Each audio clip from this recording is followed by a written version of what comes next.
On any given day in the emergency room of Angell Memorial Hospital in Boston, Massachusetts, the staff might handle everything from minor cuts to cardiac arrests. But at Angell Memorial, patients often arrive in a box and leave on a leash. This story is not a recreation. May 27th, 1995. John Mark Mallory arrives with his 2.5-year-old cat, Joker, who fell out the window. Super Dave. How far up? I live on the 3rd floor. 3rd floor? Joker was standing on the ledge. I looked away for literally half a second. I looked back and the cat was just gone. A big lump down here on her abdomen. Yep. Veterinarian Warren Fleming tries to examine the cat. Joker was very serious about me not restraining him. He certainly did not appreciate what we were trying to do for him.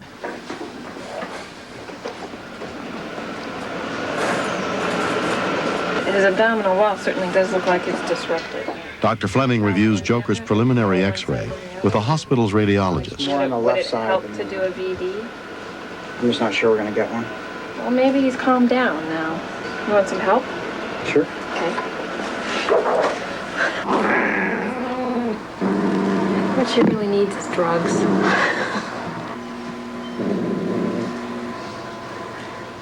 The doctors wait for the anesthetic to take effect before trying to x-ray Joker again. It's not that bad.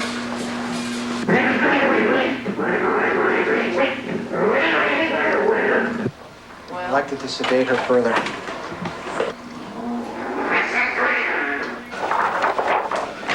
Well, the left side of the body wall is disrupted, and it looks like the spleen actually might be out there. Definitely a hernia. Surgeon Janet Welch is brought in to perform the operation. Okay, Chuck. Oh, okay. This is his whole hernia right there. Yeah. Is the cautery hooked up? Thanks. So it's a pretty good-sized hernia in here, about 2 inches all the way around. Part of his stomach was in there, too. If the blood supply to any organ is cut off, which it can be when it's in a hernia, they can become toxic and very, very ill very quickly.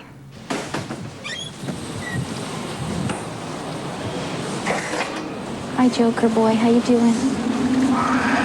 Yes, he's a good boy. He's waking up feeling a little feisty. And go back to sleep. Oh, there he is. The next day, John Mark comes to see how Joker is Oh, doing. you're not happy to see me, are you? You're mad at me. Oh, that's a purr. We have a purr. Like, you don't know how much you miss them until, like, they're not there at the door meowing for you when you come home. Like, oh, no one's here to say hi to me. May 30th, Evan Hoffman and his father Corky bring in their 4-year-old pet goose, Sylvie. I really wanted a dog, but my dad, he's always been allergic to dogs. So we got ducks and geese. Yeah, we love them. So, what happened? Well, we need a goose wing specialist. Somebody, My dad came to me and he said, something's wrong with Sylvie. The wing on one of the geese was pulled away from its body at some distance. And we took a close look at it, and it was just a mess. I saw there was a little blood there. It was just horrible. What a good goose. She definitely got into a fight with another animal. Has she been neutered? You're okay, sweetie. She's got a pretty significant wound over this wing. She's got muscle and tendons exposed. This should be surgically cleaned and closed. She would need to be under general anesthesia in order for us to do that. It's a girl, Sil. Sometimes get a little bit excited when they first get anesthetized. You're okay, Pumpkin. All right, Sophie. Go down a bit.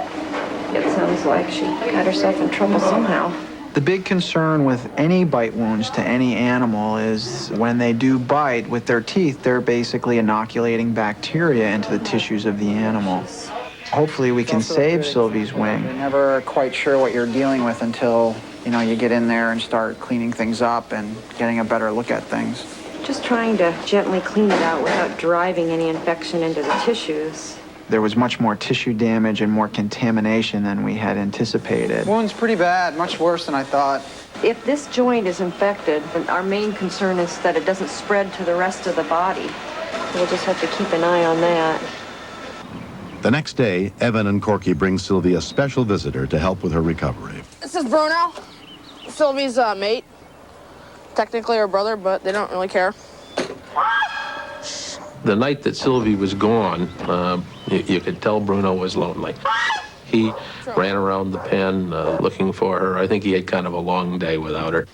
The Hoffmans were concerned that Sylvie would not eat in the hospital, so they thought it would be best to bring Bruno in so they could keep each other company. Look who's there. When they first saw each other, they were just so happy. They were really communicating. It certainly added some sounds that aren't commonly heard in our hospital.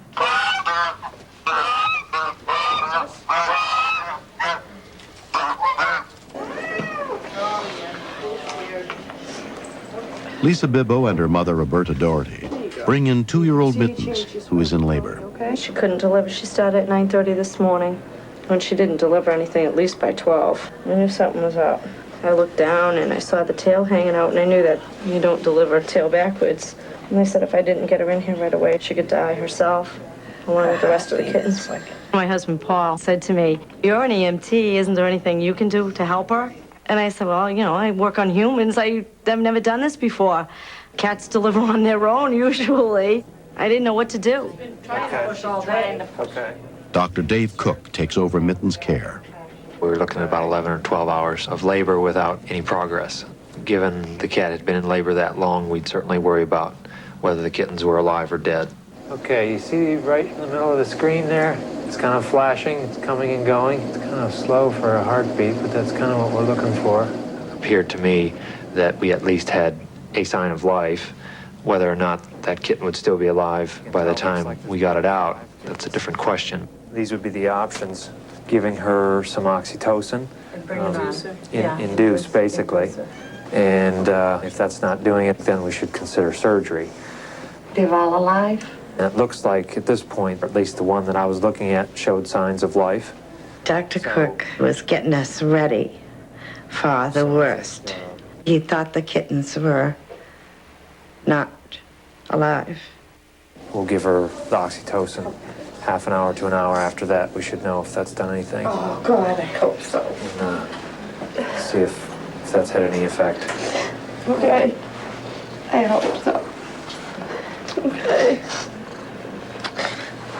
Oh, God.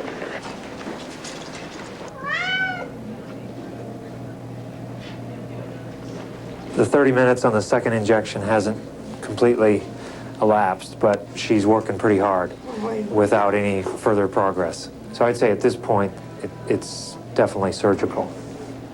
Oh, God. I had to make another decision whether to let her go or to go through with the surgery. I just can't believe it. Why isn't it working? She just can't deliver them, man. No.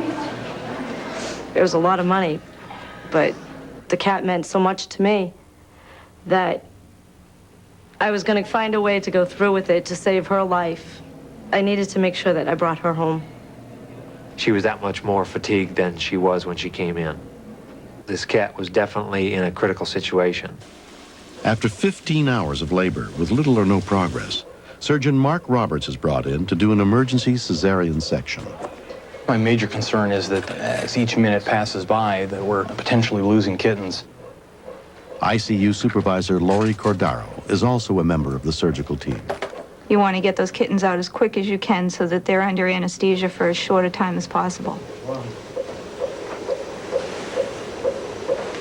Okay, are we ready for your... Yeah. Okay, we're going to do this 2 at a time. Once you get them, you really have to stimulate them, and it's not a pretty sight. Go over here. Go over there. It looks like we're really roughing these kittens up, but you've got to literally shake that mucus out of their airway and hopefully get them breathing and a good heartbeat going. Come on, little guy, keep breathing. Okay. Yeah, come on. We had 2 that we were really worried about, that they were very slow.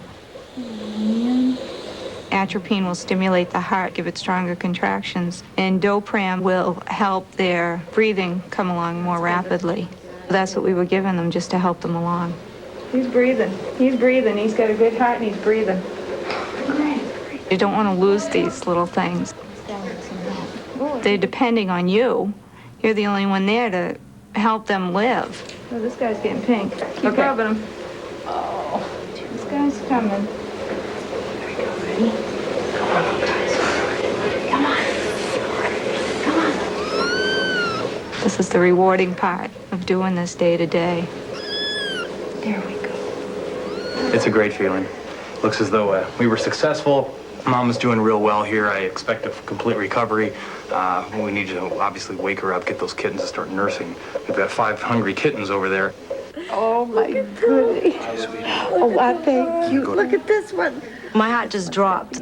I was so happy that she was alive, but then her kittens had made it too. Mittens and her kittens were coming home with me.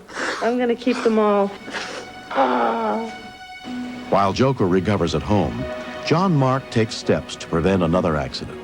I know it sounds relatively unintelligent, but I really didn't think that my cat would jump. He probably saw a bird or something in a tree below him that he was interested in and just went for it, not thinking that in the process he was going to bounce off the concrete. Just put screens in the window and watch them, because they get into everything and then some. Joker is definitely a cat with attitude, but that one little face, no matter what, comes up to you and goes, oh, I love you, oh, you're the best because you came home again, and you might even feed them if they're lucky. 6 days after her surgery, Sylvie's wing continues to heal at home. Angell Memorial, whenever we have a duck or goose that's injured like that, we always take them in there. It's just miraculous what they can do.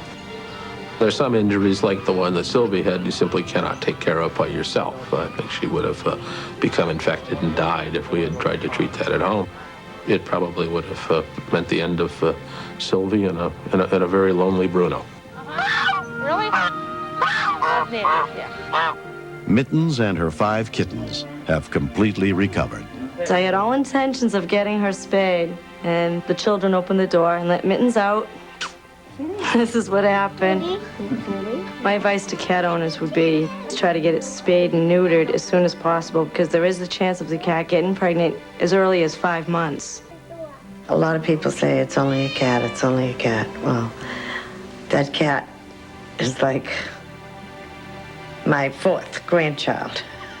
What? And now we have the kittens with Mittens.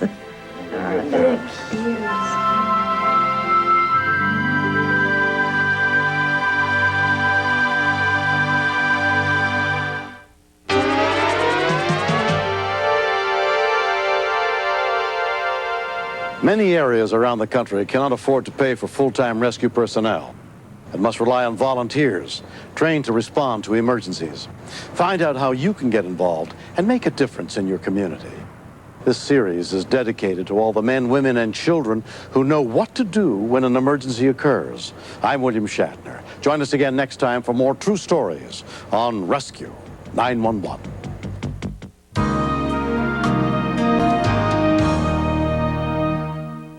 Hello, I'm Dan Rather. Coming up on an all-new 48 Hours. Did you ever abuse these children? We show you a world you've never seen before. Meet the men and women charged with protecting children. It's never easy to take children into custody. But does the system always work? Find out on 48 Hours, next. This is CBS.